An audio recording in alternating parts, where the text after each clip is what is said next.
nosotros la temática, o más bien la compleja temática, el arte plástico y la pintura. Bienvenido, Yamuli. Muchas gracias por aceptar esta invitación. Quisiera iniciar con una pregunta. ¿Dónde estamos hoy? Bien, estamos en la Biblioteca Nacional, que he escogido para exponer esta exhibición individual, porque siento que aquí hay una confluencia de influencias, de temáticas que están reflejadas en mis intereses y en mis obras. Es decir, me intereso mucho la ciencia, la metodología, la literatura, las filosofías. Entonces, ¿cuál es el mejor lugar para encontrar todo esto en la Biblioteca Nacional? Otra pregunta, quizás una de las más complejas que hay para la filosofía o para uno mismo, es ¿quién es Yanmary Sansón? ¿Quién soy yo? ¿Quién es usted? Bueno, creo que podría decir que hay dos vidas, ¿no? Una vida mía es mi oficio, mi trabajo normal, regular de día a día, que genera sistemas. Y la otra es esto, la pintura. Trato de balancear estos intereses, estas dos vidas, hacer justicia a ambas cosas, incluyendo también, por supuesto, lo que es mi familia como tal. Entonces es un trabajo de toda la vida, es un trabajo que poco a poco siento que uno va ganando experiencia, y la experiencia nos permite ejecutar cualquiera de estas cosas de una mejor manera, de manera más efectiva. Cuando comentas de ingeniero en sistemas, me llama la atención esa atención que usted le da a ese oficio que es muy complejo. Coméntanos un poquito sobre esa profesión, ¿no? Ser ingeniero en sistemas. Bueno, yo diría que la ingeniería de sistemas, igual que que otras actividades, como inclusive el arte, son procesos y son métodos. Inclusive diría que la ingeniería de sistemas para mí es la resolución de problemas, y a veces muchos de los problemas no son grandes técnicos, son problemas lógicos.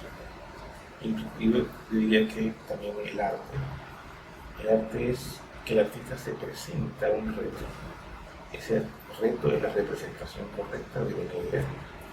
Entonces, tanto en la ingeniería como en el arte plástico, el artista busca cuáles son las herramientas que necesita y los métodos que emplea para poder lograr la expresión. La expresión es el arte. En el caso del sistema es que el sistema funcione. El arte es una idea estética que funciona. Tomando eso en cuenta, ¿cuál ha sido su más grande reto, problema para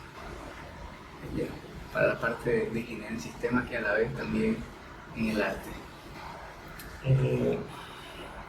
Como decía, es resolver el problema.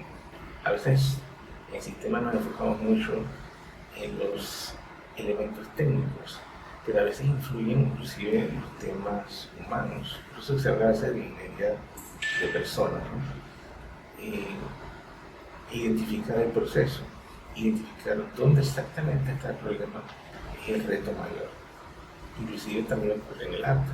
En el arte es la base del arte, por lo menos el visual, es la composición. Si uno no tiene una buena composición, el arte al final, luego de todo el proceso, uno convierte esa boceto inicial en una obra final, termina mal.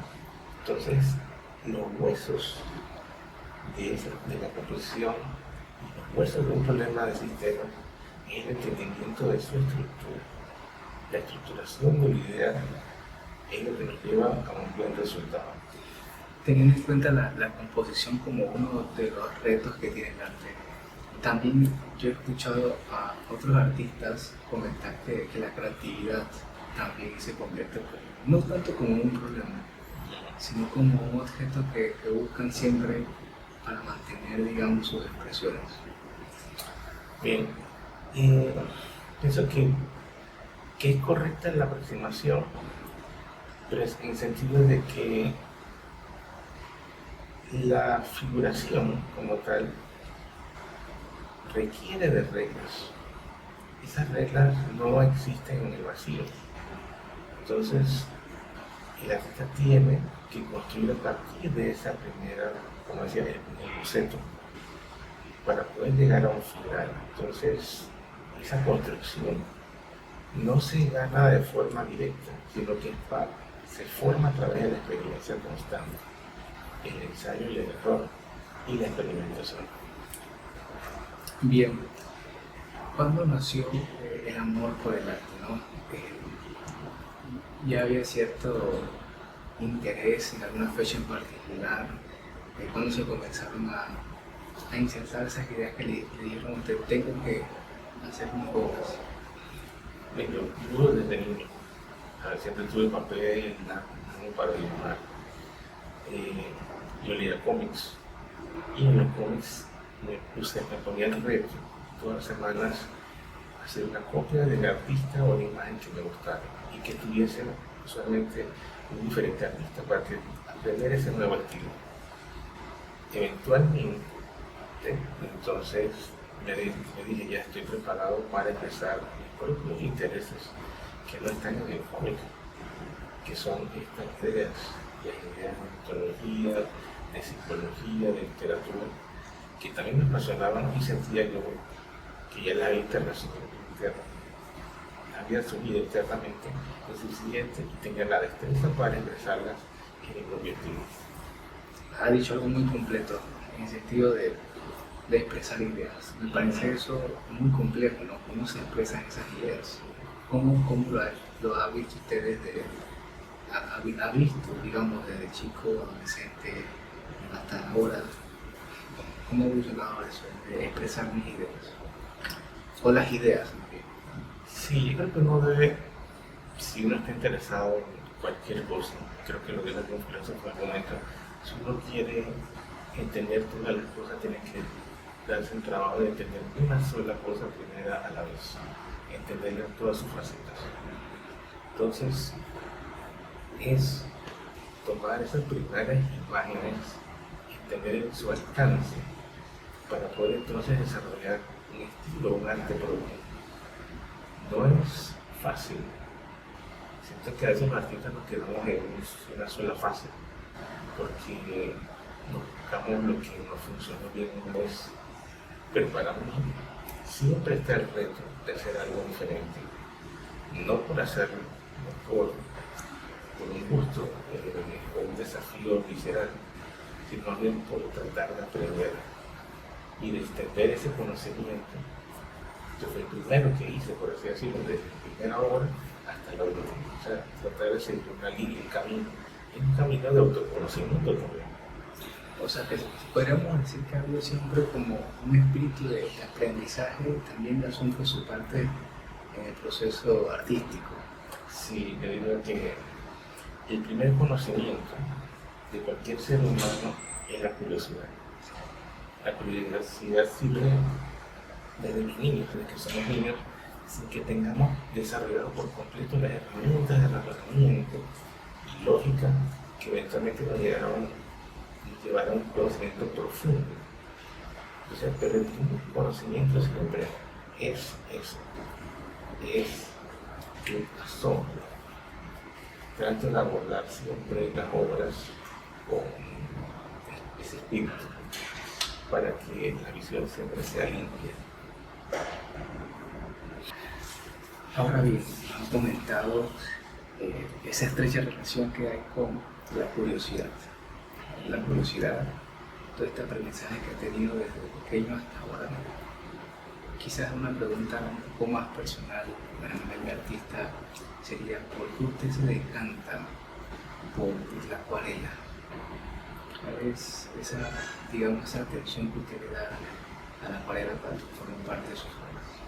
Bueno, en principio, cuando era de niño y adolescente, yo pintaba con lápices de colores y marcadores, es lo que podía comprar. Pero lo que ocurre con los marcadores es que tiene un rango limitado, se trabaja con líneas, ¿no?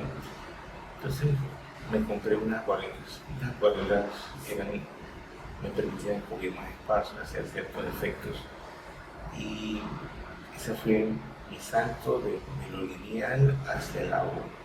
Lo interesante es que la acuarela es de las técnicas más difíciles, porque el agua es ingobernable. O sea, uno solamente puede, tal vez dicen algunos, empujar la gota con color, pero en sí uno no tiene un completo control de eso. Y es un maestro difícil, pero implica que cuando eventualmente cambié el acrílico, entonces yo traía pues toda la experiencia y me resulta más fácil el acrílico entonces en principio fue un tema inclusive de economía, de lo práctico, porque también un canvas cuesta más que papel, los materiales son caros, pero era simplemente un tema práctico al principio. Luego alterno entre una técnica y otra, porque no me sirven ciertas características de la acuarela para hacer obras más delicadas, por ejemplo, mientras que las de acrílico tienen una presencia diferente. La acuarela por naturaleza es transparente, el acrílico y el óleo son opacos. Entonces, lo que uno va a expresar tiene un carácter diferente, un tono diferente de voz. En el caso de la acuarela, ¿hay algún artista, alguna pintura que ha impactado muchísimo con esa técnica? Hay muchos artistas, ¿no? En realidad, como decía, yo vengo tal vez del cómic, y como tal, y siempre lo pienso, ¿no? En ese sentido de la ilustración, porque mis obras son tipo de ilustración. Era Mobius, un artista francés que redefinió el cómic y que ha influido y sigue influyendo en la ciencia ficción, en el diseño de películas. Mobius es un monstruo del arte de la ilustración. Ese es mi primer maestro. Y también influía al pintor Roger-Dean, el que hace diseñar las portadas de los discos de yeso. Tiene estos ambientes etéreos como los planetas que están basados tanto en la acuarela como en el acrílico. Une esos dos mundos. Hoy en día ha habido mucho uso de la acuarela, ¿no? Con los mandalas. Resulta interesante también porque quienes practican, por ejemplo, los mandalas, ven de cierta forma algo terapéutico, ¿no? Al hacerlo. Usted también, digamos, participa de esa noción de que hay cierta terapia, ciertos procesos como de verter o de entregar, de darse entregar. Te lo enfoco diferente. O sea, para mí la gente me pregunta si pintar, dado que mi trabajo es tan complejo y posiblemente empezar que si pintar me relaja. Yo diría que no. O sea, pintar para mí es mi máxima expresión personal, requiere de mí todo, ¿no? Entonces sí me hace feliz y en ese sentido hay un movimiento de liberación a través del arte. Pero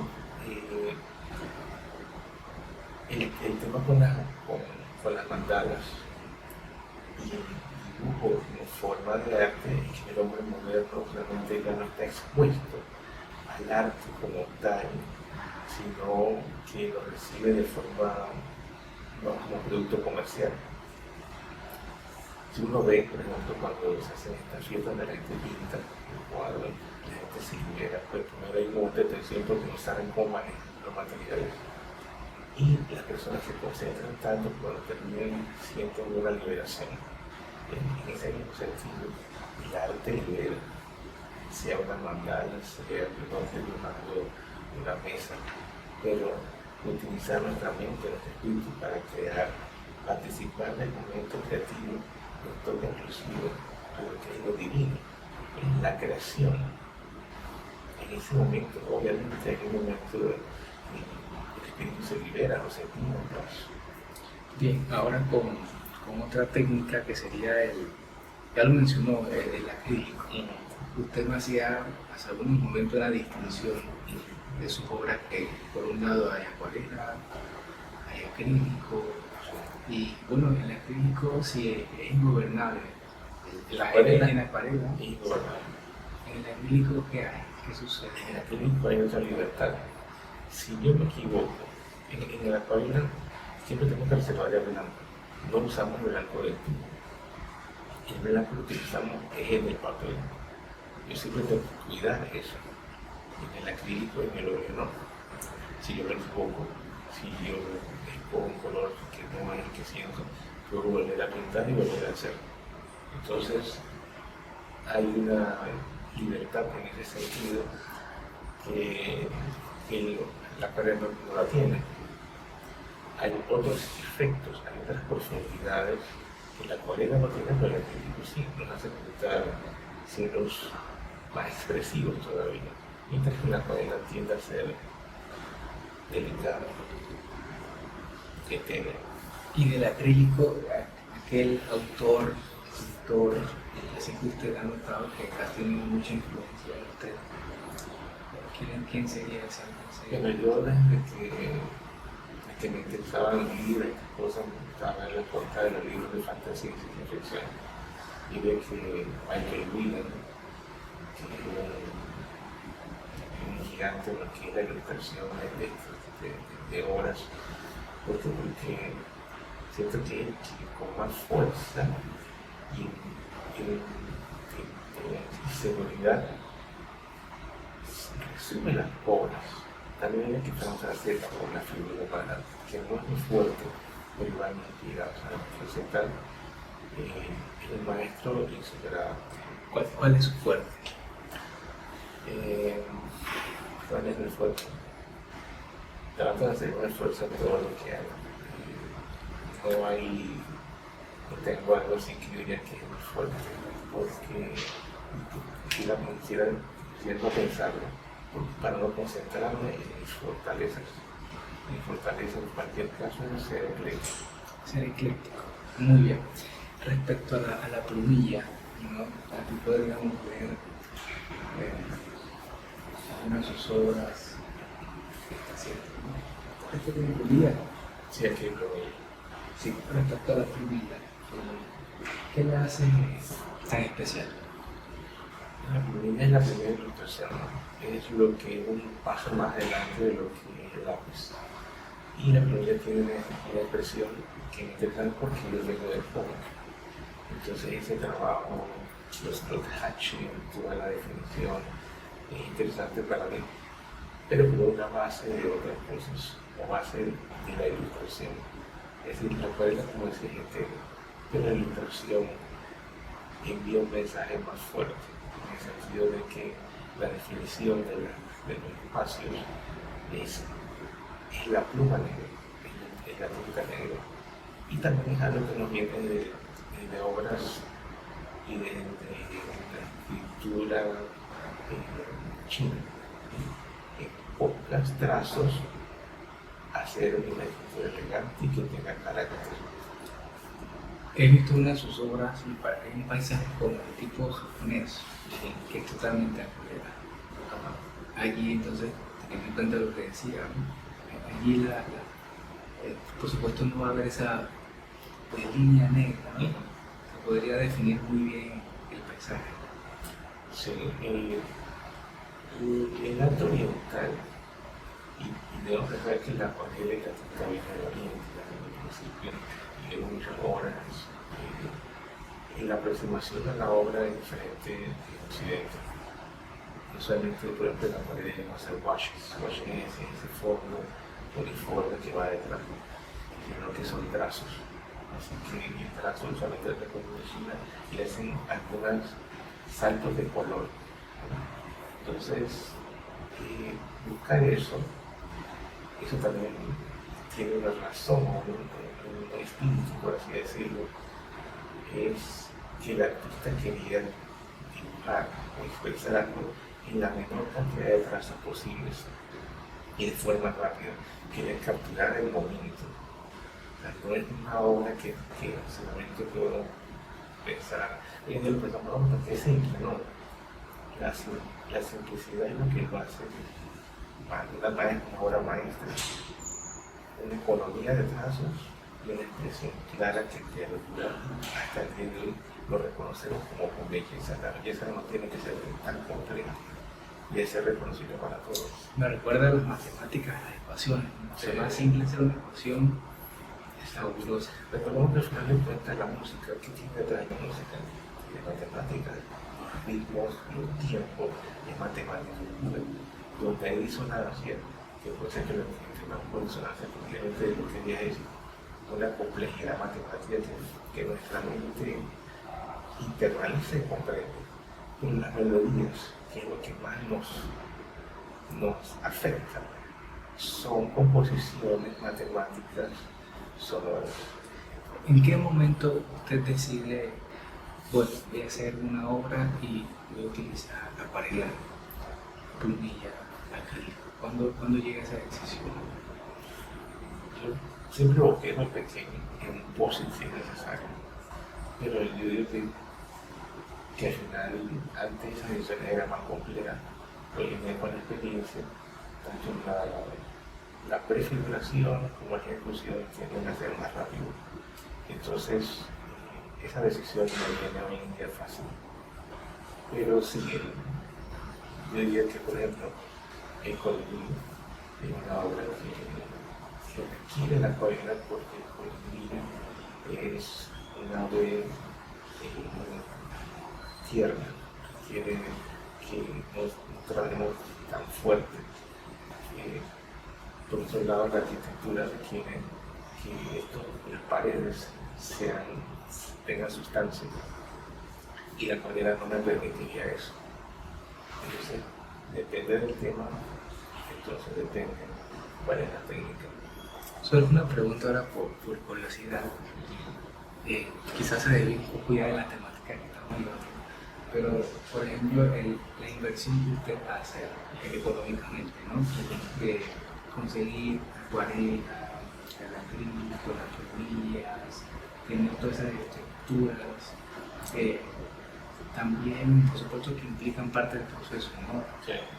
¿Cómo usted ha manejado siempre esto? Bueno, yo trato de no hacer sacrificios con respecto a los materiales, porque es algo que voy a estar sintiendo toda la vida. Si pinto esto, yo sé que voy a estar toda la vida y todo debe estar por sacar de conciencia que, oye, porque no gasté un poco más en esto. Entonces, no me fijo tanto en eso, tampoco a un capas tan grande en el caso de la película. Entonces, puede ser que sea un gasto, pero no me duele. No me gasto. Muy bien. Vamos a hacer una pausa.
Me comentaba sobre algunas de sus obras y me mostraba también algunos bosquejos, diseños que usted ha hecho y nos hablaba del arte asiático, ¿no?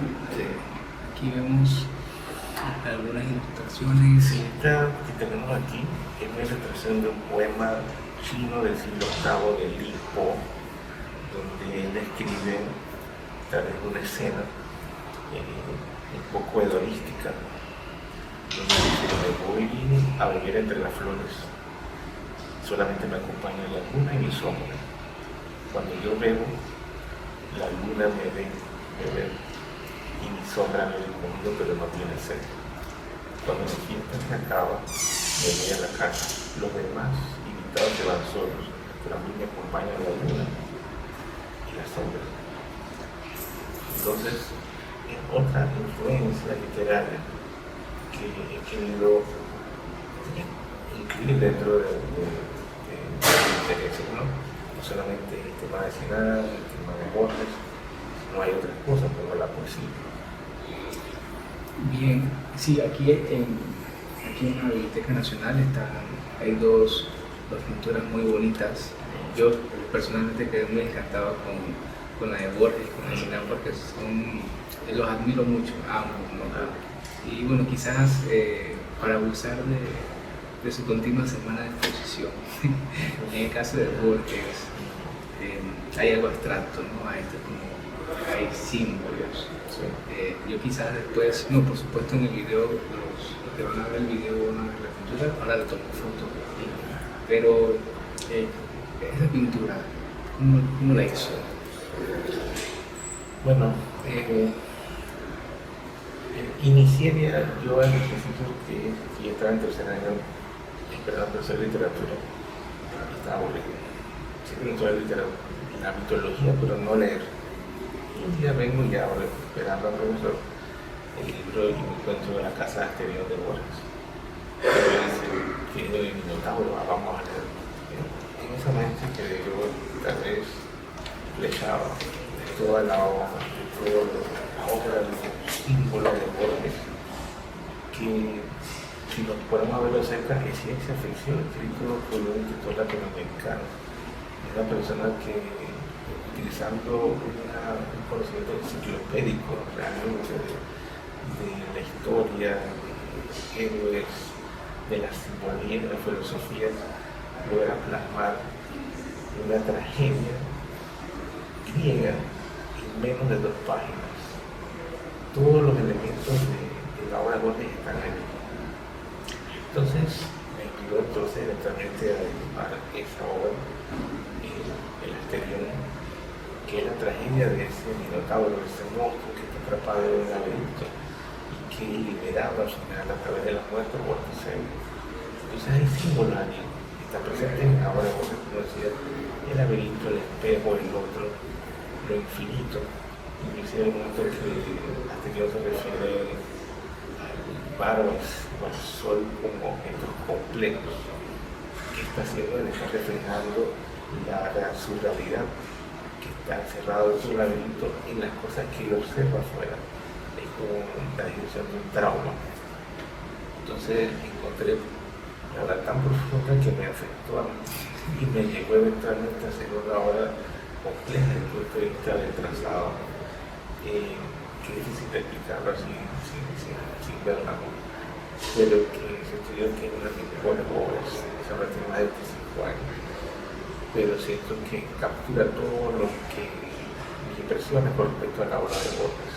Coincido con usted, donde dice cuando dice que Borges afecta, ¿no? Porque te lleva a buscar esos rastros mitológicos que hasta incluso a veces son inventados, ¿no?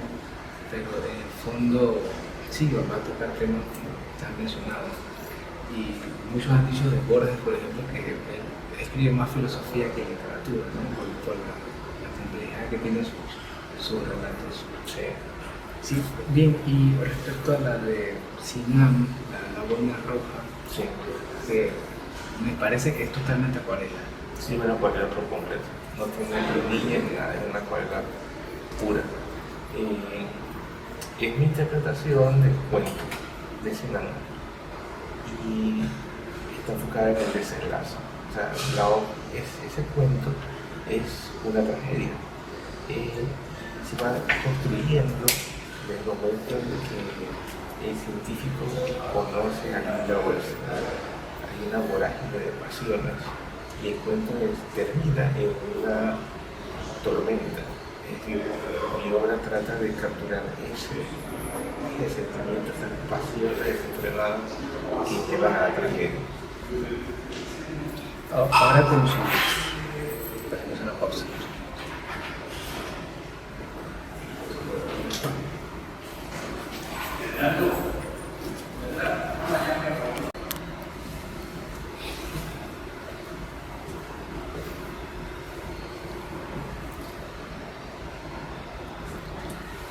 También hemos visto una de sus obras, o algunas obras que tienen que ver mucho con la catedral, San Felipe, ¿no?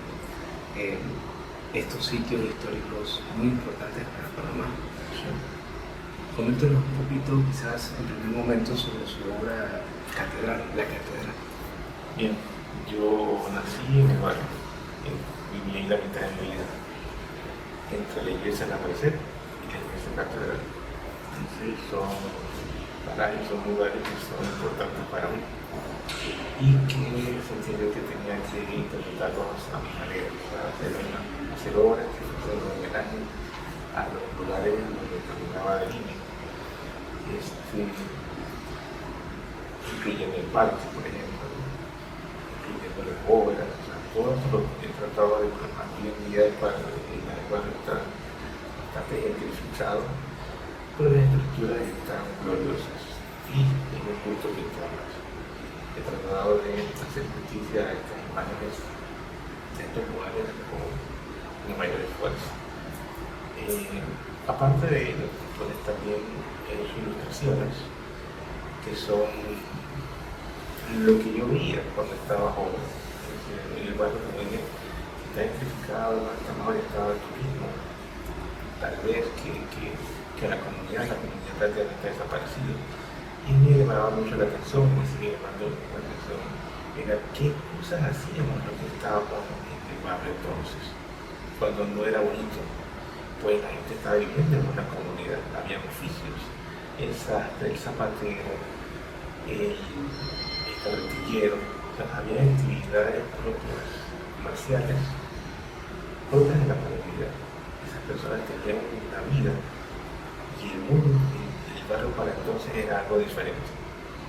Así que también he hecho ese tipo de obras, ¿no? Para darle más carne a esos huesos que hoy en día solamente los vemos en estas expresiones tal vez un poco para los demás, pero no para nosotros mismos. Es decir, que se convierte el arte también como en un instrumento de preservación, por así decirlo, que preserva la identidad cultural que hubo en un momento. Y de hecho hoy en día los comerciales y tratan tal vez de evocar eso, ¿no? Tristemente lo hacen a través de, por ejemplo, comerciales de cerveza, por ejemplo, la gente en los balcones, no sé qué, pero ¿dónde está eso? ¿Dónde está ese mundo que estaba detrás de ese brillo? ¿Dónde estaba esa gente? Esa gente trabajaba cuando ese era el centro propio de la ciudad. Ahí vivían personas, había comunidades, había niños. Hoy en día prácticamente niños en el barrio. El barrio es un cadáver hermoso, pero no existe como comunidad propia. Es decir, que se trata de manifestar la vida que hubo antes a través del arte. Correcto. Nos comentaba que no hay algún tipo de bitácora o de crónica visual sobre esa vida que hubo antes. Hay fotos, pero siento que no es suficiente para entender esos mecanismos que existían debajo, que son los comunitarios. Es decir, vemos la arquitectura, pero vemos a las personas en su día a día. En las ilustraciones que me mostraba de estos oficios, por ejemplo, el mensajero, yo personalmente no lo conocía, no sabía que existía un mensajero, y nos comentaba que hay una moto, ¿no? Esas motos. Sí, siempre me llamó la atención las motos Vespa que utilizaban, que hoy en día inclusive se ven como artículos de lujo. Son unas motos italianas, pero eran lo que usaban los mensajeros. Uno veía mensajeros cargados de un montón de papeles y cosas y lo llevaban de ministerio en ministerio. Obviamente no existía el correo electrónico, menos el fax, estamos hablando de los 70 y 80. Pero ese movimiento de motos, ese sonido de las motos, esa actividad era parte vital del funcionamiento del Estado, inclusive de las empresas. Era la forma de transportar los documentos. Había un trueque también con el carretillero. ¿Cuál era ese trueque que había? Bueno, la gente tenía en sus casas botellas, ¿no? sea de soda, de vino, de cerveza, lo que sea. Y el carretillero salía del mercado público en la madrugada, iba por los barrios de San Felipe, Chorrillos y Santana con su carretilla, empujado solamente por una o dos personas, y ofrecía en trueque frutas y vegetales con estas botellas de vidrio y objetos de metal. Él era el reciclador del área y a veces el tráfico se detenía.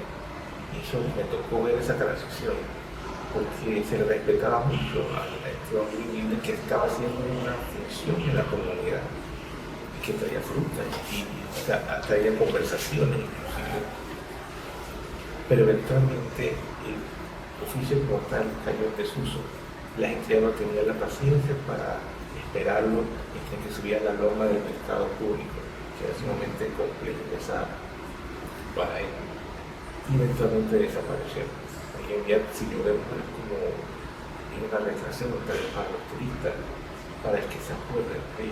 No entendemos, no entiende la persona hoy en día qué exactamente o cómo funcionaba esa persona en la comunidad.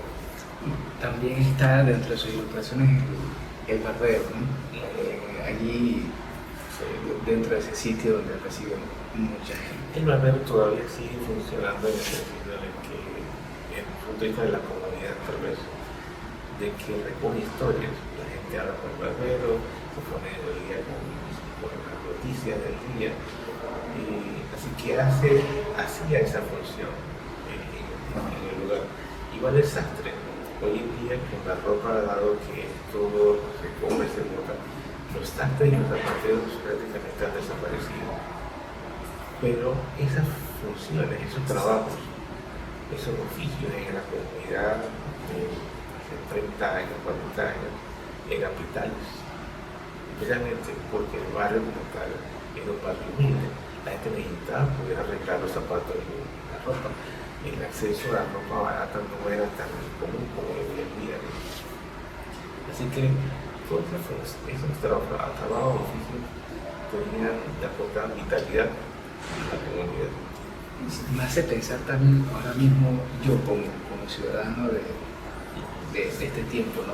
Por ejemplo, ¿por qué no llevo mis zapatos al zapatero?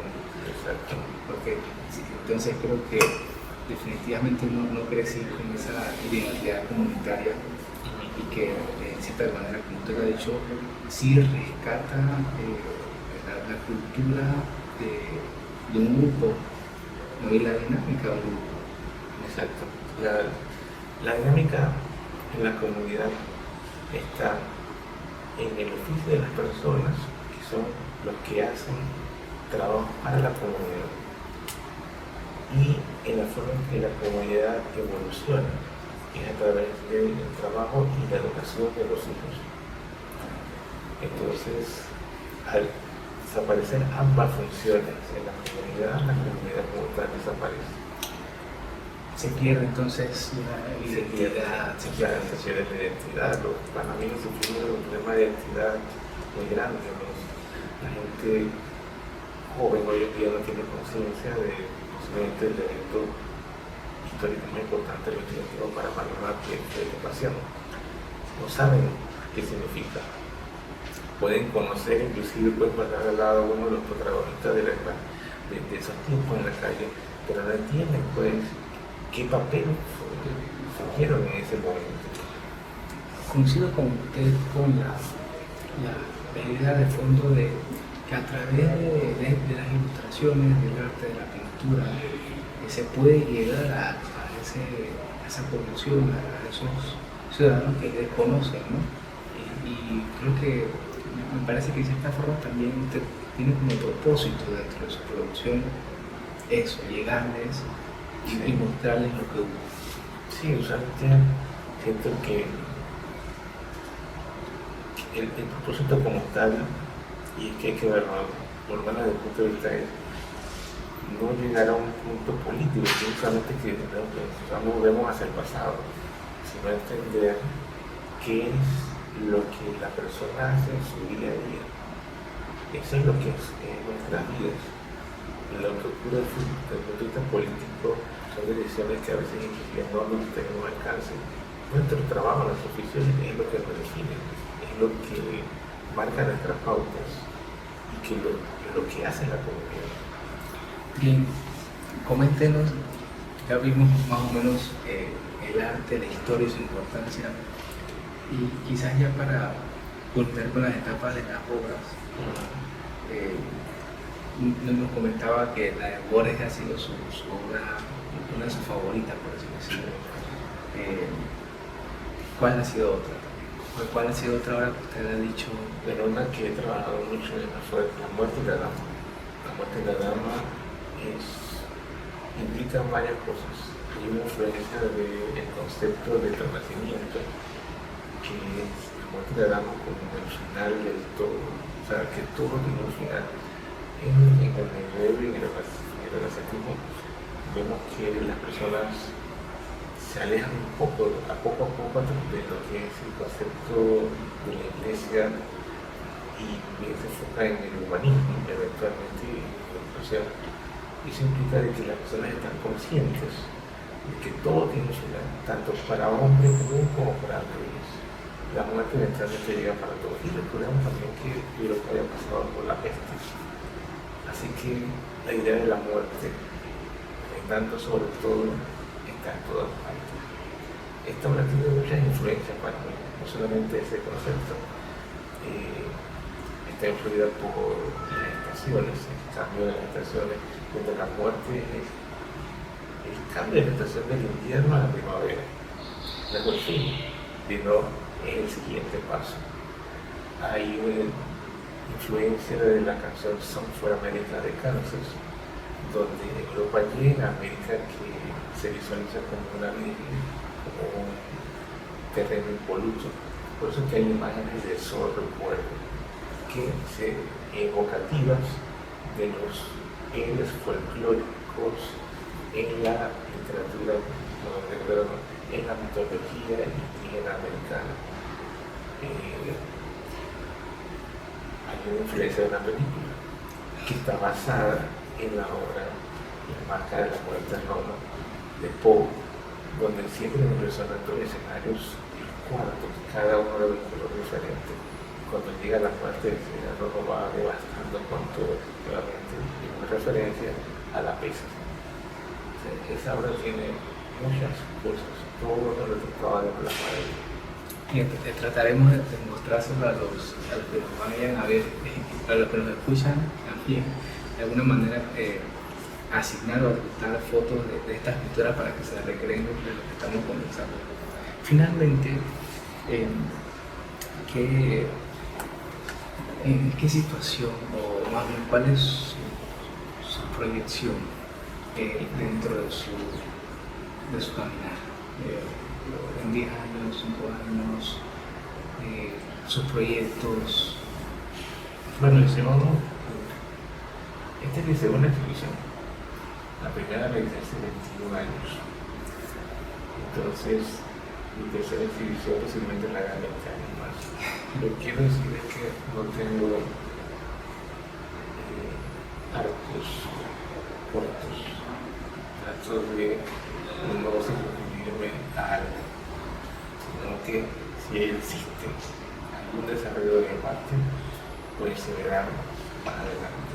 Es decir, no tengo un programa general, excepto exhibir en todas las demás, en donde pueda tanto virtual como real, pero para mí este tipo de exhibición no es individual, donde me siento todos mis argumentos, digo todo lo que tengo que decir, y encuentro tal vez en este camino, porque estos son paisajes reales y imaginarios. Tal vez de aquí puedo ver el siguiente horizonte. ¿Dónde podemos consultar, leer, conocerlo? Pero toda mi obra hoy en día está en Instagram. Invito a conocerla, a visitarla, a suscribirse, porque no solamente están las obras más recientes, sino que tiendo a ofrecer imágenes de las obras que me están exhibiendo, por ejemplo, aquí, o de los procesos, cuando participo como convocadores, exhibiciones, todo el taller. Así que es lo que hay actualmente. futuro quién sabe qué pase, tal vez Instagram deje de estar, pero siempre trato de presentar mis obras en los soportes que lleguen a la mayor cantidad de personas. Antes había blogs, y los han salido en desuso. Entonces, inclusive las páginas hay que hacer como tal. Hoy en día lo que suena son los medios sociales. ¿Quién sabe qué hablar después? Y él puede seguir eso. He pensado, por ejemplo, ¿no? Donde explica todo esto que yo estoy diciendo, ¿no? Porque posiblemente va a tener varios tomos. Hay casos claros que hablar, ¿no? Los hombres, dice una escritora Kisser, no estamos hechos de átomos sino de historias. Para mí lo importante son las historias, y la historia no es tanto que lo diga, que ya expresan las obras, sino las historias que surgen de conversaciones sobre las obras.